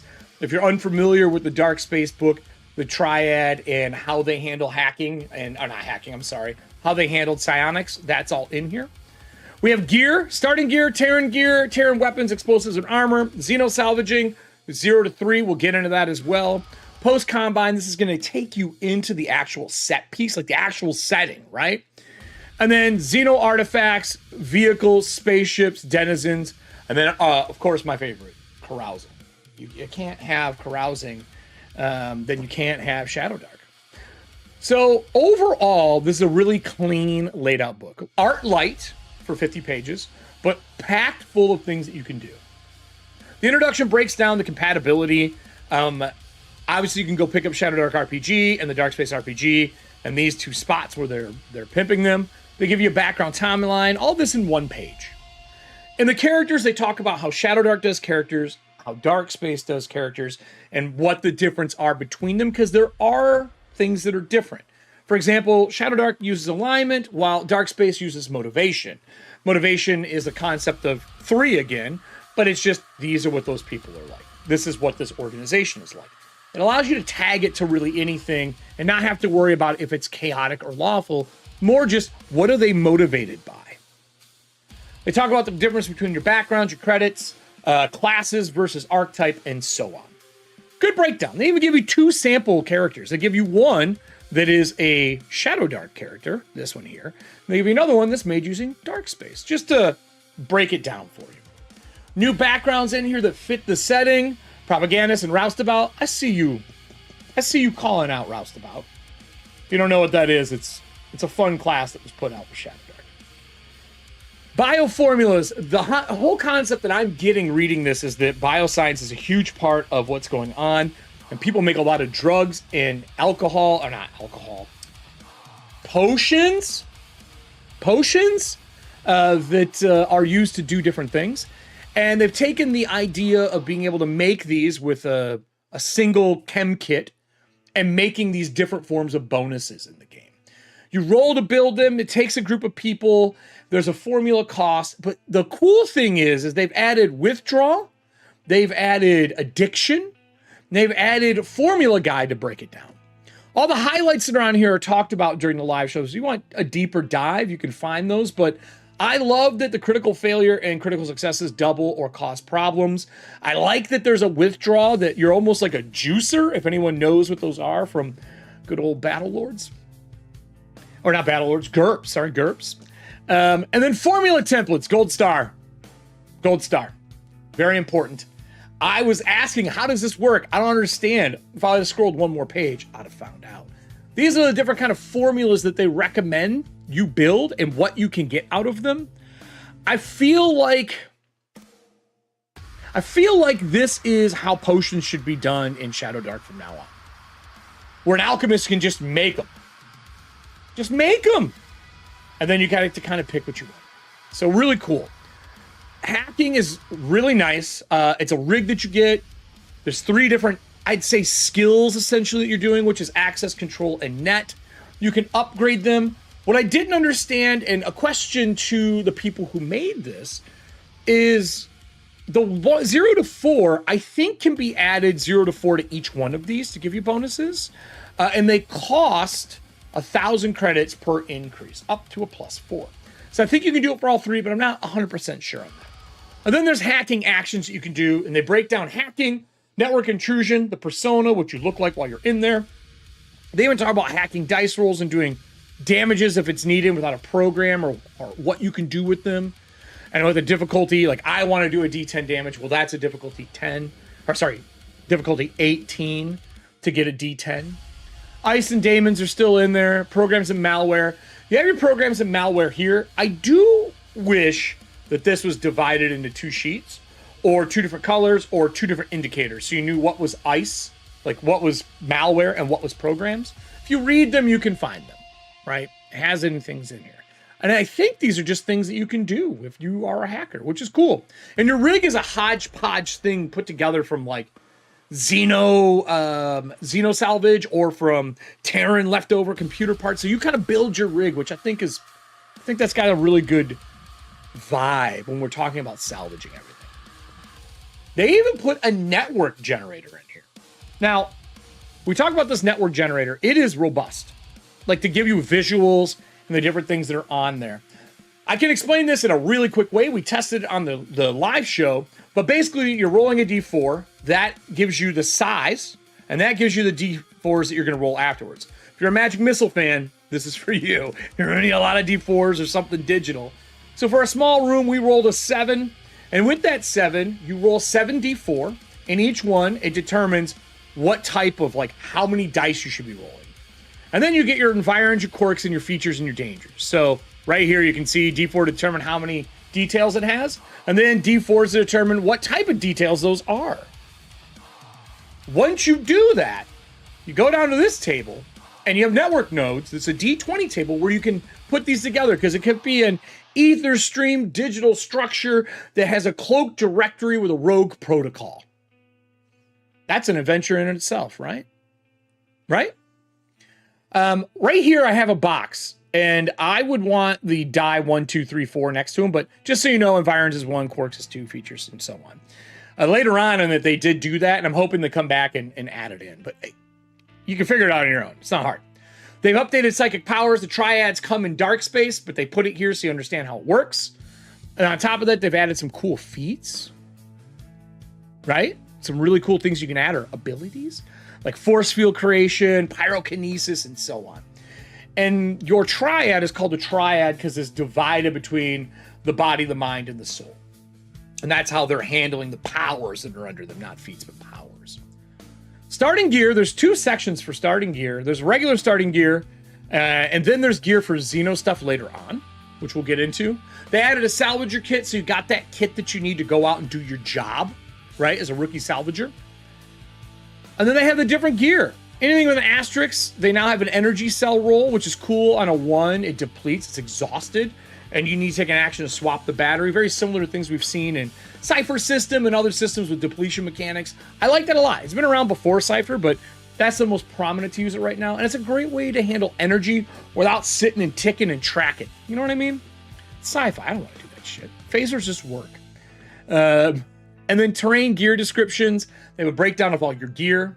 I love that they have this welding torch is great for terrain, like Terran stuff, like Terran built things you can weld together, but it doesn't work versus Xeno alloys. I thought that was a fun little like nod to their setting that they're building.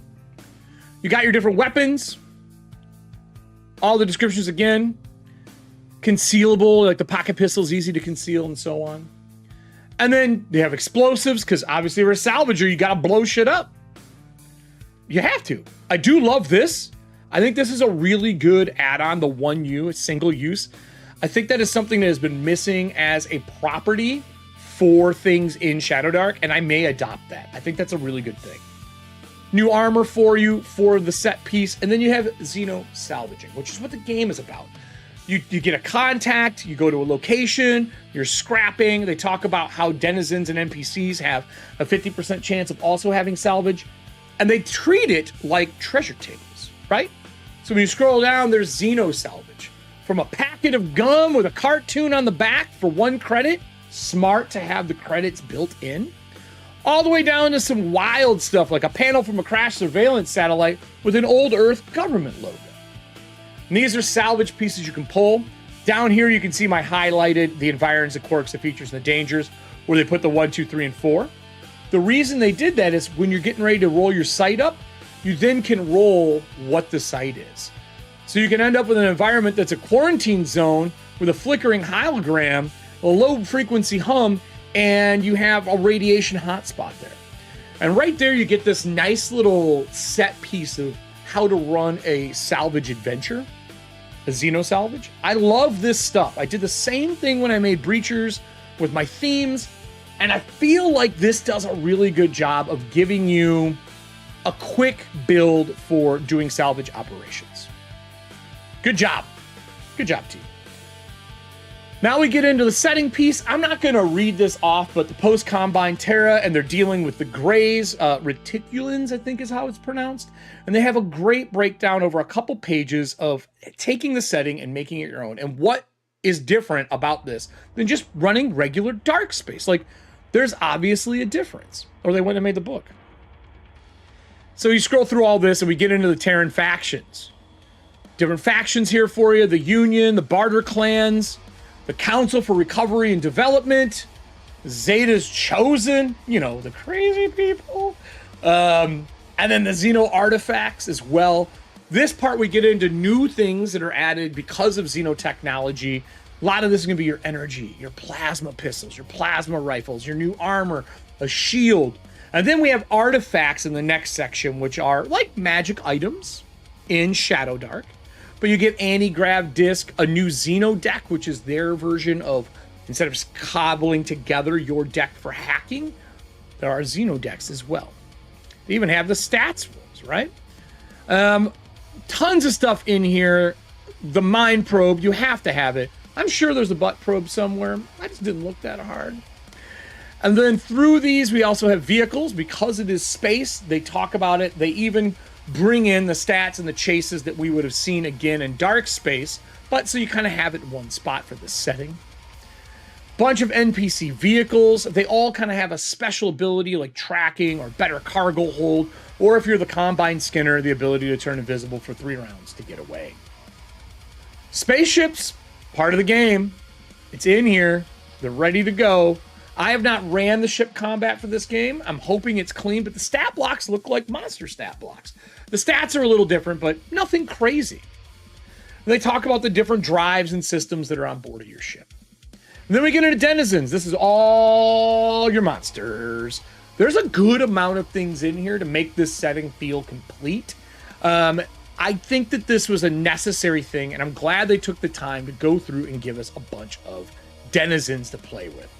Bioshambler, love it, by the way. It's a failed reticulan bioformula experiment. Awesome monster.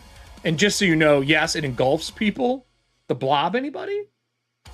And then, of course, we get into like Grasp Willow, which I thought was a great thing. It's a flora. There's a lot of cool flora pieces in here. The Neurobloom is in here as well. Probe drones. So great pieces in here for your different creatures.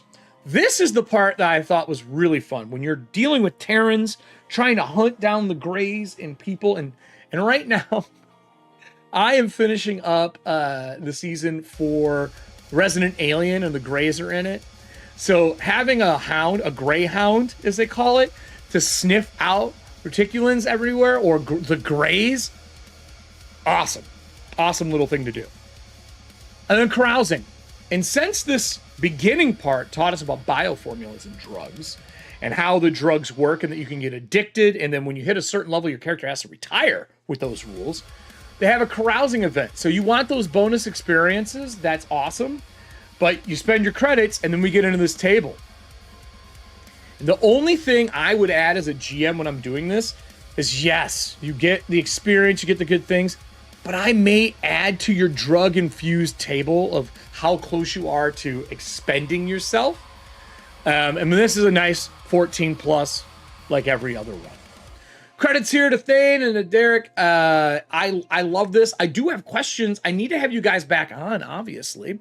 And I will be releasing our After Dark here probably next week. So what is this exactly? What exactly are we getting with Xenosalvage?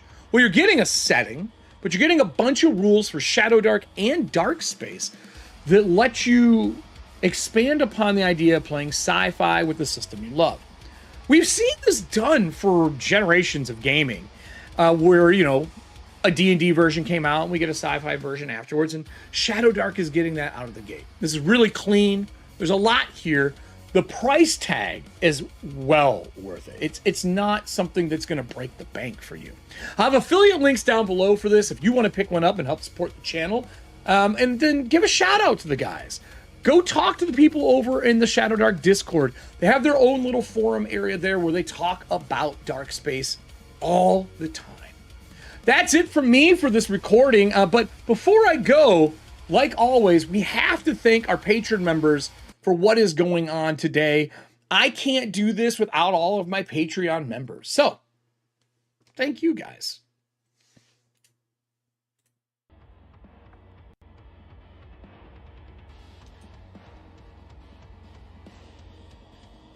This goes out to all the toe tags, the people who have made it possible to do the things I do.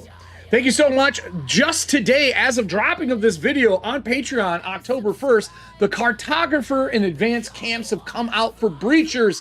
For those who are a fan of my creepy, what I call Xerox grunge medieval fantasy setting, based on survival and rolling up themes and level-based secrets. And don't worry, I have a lot of stuff coming out for Breaches over the next couple of months to years. I have other districts that we're going to be putting out, along with a monster book here, which is next to be done. But this one has all the camps and advanced things you can have to make your sojourns into the wall as a Breacher team just a little more dangerous. That's it for me for this. Stick around if you're here for the live show. We have a lot more coming.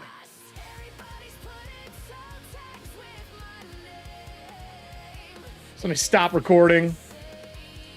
Back to just live, everybody. So next we're recording, I'll edit this and get this out. And then I have like the aftermath show that we did with them from Corpse Talk Live earlier this year. I'm finally gonna put that out now that Xenosalvage is out. We kind of touched on that and I didn't want to release it before it came out. So we'll put that out as well as just kind of an interview with them on it. Guys, this is a good book. They did a good job with it. It's a solid piece. It's a really solid piece. I will use some of this even in my Breachers game. Not the hacking and stuff, of course, because that doesn't really work, but this is a solid piece. Some of the monsters, though, that dog, I'll probably take that and make it so that it can sniff red mold, because that's a huge part in my game. If you haven't seen all the different things that I've done on Patreon, we have a bunch of recipe cards for the dungeon chef with monsters on the back side, and they're just cool new recipes that they can make. But yeah, that was a chubby zine. Chubby zine. That's what Surfing Hands said. It is a chubby zine. Chubby zine indeed. Chubby zine indeed. Well, I think that's it for me on Corpse Talk Live today. We hit the 6 o'clock hour here. I'm gonna head out, get something to eat, walk the dog. But to the rest of you, if you enjoy these live shows, share with your friends. We're trying to grow this audience. I do things that are reviews. We're going to be going back now that we're hitting into those fall, winter months as my summer schedule calms down. We're going to be bringing back some of the Breacher solo play or co-op play with you guys again. And on top of that, we're probably going to be doing a little bit more around Magic and Monsters and Daggerheart. And then Breachers, The Living Wall, is going to be coming out for all of you. I have been running organized and community play games for 15, 20, 22 years. I've been involved in organized play in some form of fashion. This is from me working in Living Greyhawk to running things for Venture League, to running things for Monty Cook Games, and being part of their asset team, to the years that I ran Shadowdark with Kelly and Alan, and then played in the Living Grid, or that was something, not Living Grid, I'm sorry, the Emerald Grid for Shadowrun. Then we turned it over and ran Eclipse Phase for a while. I run my Athantia living community when Athantia is going on. And I decided, like, I really am putting so much effort into Breachers, and I want more people to play it. And I really want more GMs to be able to play it, so that if they want to run it, they can kind of see how I'm running it. So what's going to happen is I'm going to be doing the living community style play, but it's also going to have that West Marches feel. The thing that I'm going to change up is I will be still posting up like a job or a thing that the guild wants you to go do. But while you're in the wall, how you get there, what you do is up to you. And then if people want to post to go do things that they didn't finish, I will put up time slots that I'm available. If we have enough players, I have other GMs that are going to come in and run as well. They are going to be paid slots, but don't worry. If you are a Patreon member, I think it's of the $10 or higher, any living games that I run, you get a free slot to play and free card packs if I use Streamloots for them, because during Living with Auntie I did. So you'll get free packs for that kind of stuff.